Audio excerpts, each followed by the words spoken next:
Hello, Rod here. In this video, I'm going to boot up No Man's Sky and PlayStation VR2, visiting a few bases, testing a few settings, and a few comments on my experience. But first, let's change this setting. So in screen video and video output, scroll down to 120Hz output and turn it from automatic to off.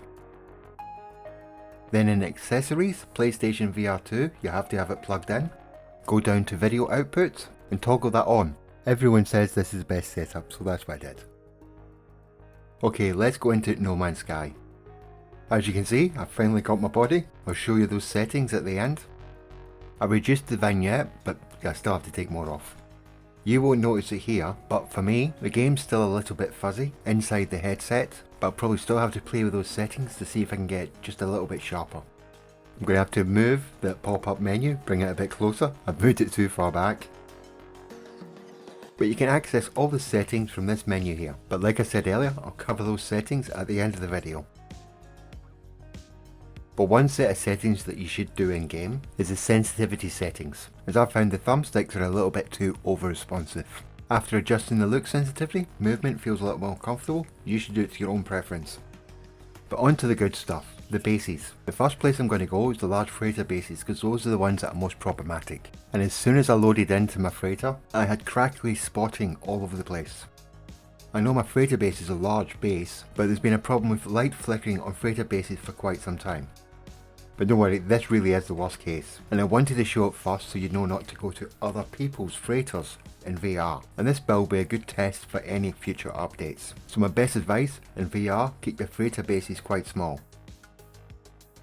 Okay, let's really test the system by going to one of my other very large bases.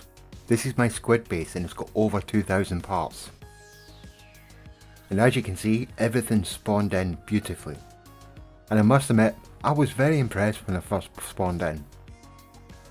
Yes, it's not super sharp inside the VR headset, but with so many base parts I wouldn't expect it to be. And when I go in that room to the left, those standing planters, there's quite a few of them there, you can see a slight black popping. I didn't notice that in VR. It might have been the case that everything else was overwhelming me and I didn't notice. But the planters, like those plants, there's a lot of items condensed in a small bit of space. So the game is rendering a lot of items there. Okay, let's head outside. And as I look down at my feet, I look through the glass floor, and those items down there are rendered in quite nicely as well. Right, let's go in the other room, have a look at the prison cell. Yep, all looks fine. Let's go up the stairs. I'll go and peek into one of the rooms. Then pop my head round the corner to go and look at the bottom of that machine. Like other parts of the base, this is actually jam-packed full of parts. And in the VR glasses there was a slight fuzziness around the edges. But for the amount of stuff that's there, that rendered well. Okay, let's head up to the next floor. And yes, that prompt there is annoying me as well.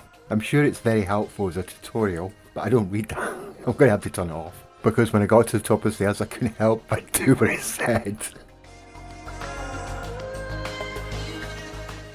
Those stairs rendered in nicely. And the desk workspaces is slightly more sharper than the parts of the base that are more complex.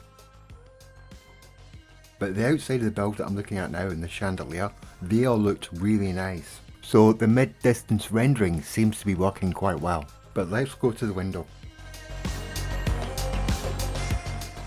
So when I was looking at the window to quite distance, things were not rendering in so nicely. But that might be to do with the fact I'm in this base with so many parts. And I've got to admit, my chandelier looked amazing.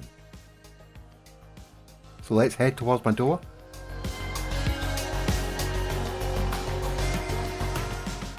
And that purple bit, the alien parts, they all rendered in perfectly. And my circular door functions really well.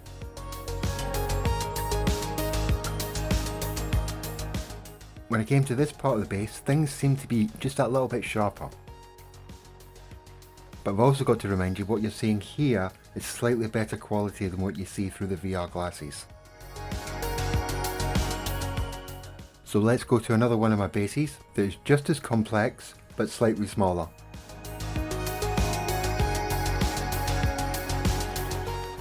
When I loaded into this base, everything popped in perfectly again. and everything was just that bit sharper. So I'm not sure, but I think there's an upscaling and downscaling depending on how complex the area you are in. Which isn't a bad compromise if you think about things that suddenly disappear and reappear. But I also feel that Halo Games is not taking full advantage of the eye tracking, because if I keep my eyeballs still, which is difficult, it's more focused on the centre than it is around the edges. Or I have very strong peripheral vision. Anyway, let's go up and test this other circular door, and that really does function well. But anyway, the next thing I would do is going to go and jump in my ship. And everything in here rendered well and was quite sharp. And then I took off. I haven't flown in this game yet. I don't know what the hell I'm doing. I'm so scared.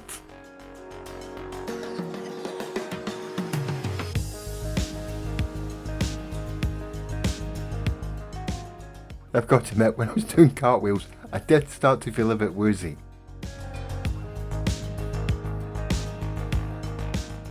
But eventually I managed to land my bloody ship. The first thing I did was I went into controls to change some settings. I scrolled down to ship controls and I changed ship combat autofollow from hold to toggle. So I no longer have to hold L1 and R1, I just have to click L1 and R1 and that's it. And then click them again to release.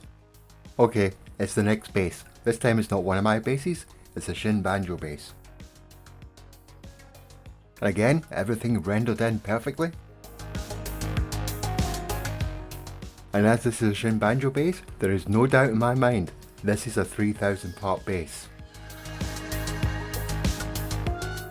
You might not be able to see it in this video, but there's a slight fuzziness. Look how many parts he's fitted into this small amount of space. And this world does look gorgeous in VR. Anyway, let's head to his secret room.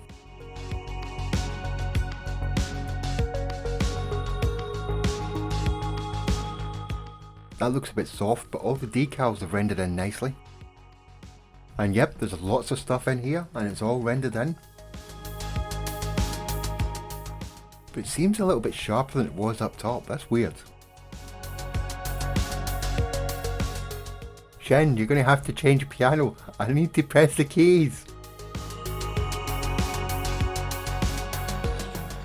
When I use the teleporter, I pop out on top, so yeah. I think they need more space to load you in, especially in VR when you've got more control over height.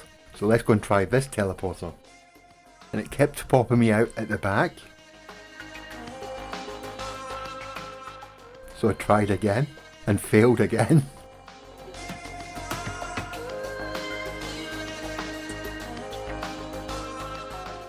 So my solution was to go in backwards.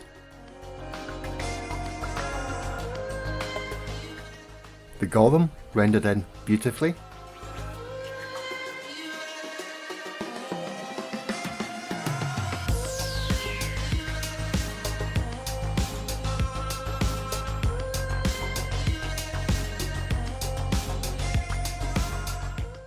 But the mech was a little bit fuzzy. But yeah, you can see there's a lot of parts in this mech. So yeah, downscaling to make sure all the parts render in. Subscribe to Scottish Rod or be destroyed, thanks Shin. And as my Minotaur's been following me around all the time, let's jump inside him. As soon as I got inside, all I had to do was click on L1 and R1. And if you saw my stream, you know how difficult I found controlling Exocraft was. And I found this a lot easier, so that's one setting you really should change. It was the same one as the ship, by the way. And inside the cockpit it looked really sharp and really nice. And it really doesn't translate well what it really feels like inside VR compared to flat. And yes, you're losing some resolution, but what you get back... I've also got multiplayer turned off at the moment, so the experience might change slightly, but changing it to invite only might help reduce any of those multiplayer issues. But I'll do further testing on that at another time. Another thing I really love is the fact you can collect stuff with both hands. but photo mode is absolutely rubbish. As you can see from this crappy picture I took, and I don't know if you can change it today, but I don't think it'll make much difference. Well, that's my in-game review. Let's go back and have a look at some of the settings. You can change the settings from the option button in the main menu. This is where you can change the VR HUD, make it closer and further away. That's the one I've got to bring in closer. But the VR HUD display cockpit seems to bring the whole cockpit closer to you. And that helps a lot, having the cockpit closer to you. But 25% felt a bit too close, maybe 30-35. Sensitivity settings, that's something you really should test in-game. The camera setting is where you'll turn on the body. I still need to test the VR head bob a little bit more to see what functions best. When I was looking down I could see parts of my body, but that might be because I'm playing from a sitting position.